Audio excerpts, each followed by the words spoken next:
What small act of kindness were you once shown that you will never forget? My oldest child was in the hospital on a ventilator, sick with pneumonia after a bone marrow transplant for an aggressive leukemia. He was 12 years old at the time. I was a single mother, struggling to survive. I had 2 other sons, younger than the one who was sick, one of whom had a brain tumor removed the year before. I could not work full-time because of how much time was spent at the hospital. My job was giving me as many hours as it could, but it was not enough to pay my bills. I managed rent, gas, and cheap groceries, but things like car insurance, renewing my driver's license and registration, and other things has begun to slip. I was hanging on by my fingernails and going under. One night on the way back to the hospital after working really late, my job was letting me flex my hours, I got pulled over for having an expired registration.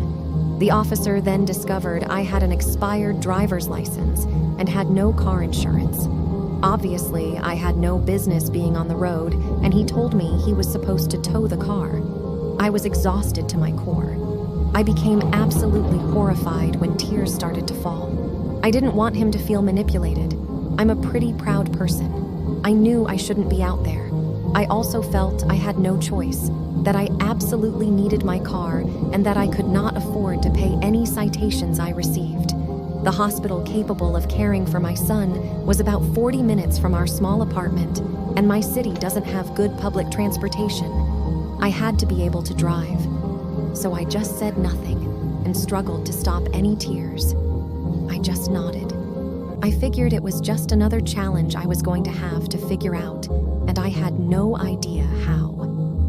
He paused for what felt like forever at the time, and when he realized I wasn't going to say anything, asked me where I was going. I quietly told him. Headed back to the hospital. My son has cancer and is in the pediatric ICU. The officer had no reason to believe me. He thought for a moment more, then quietly handed my expired license back to me. He followed me to the hospital, then turned off and went about his shift.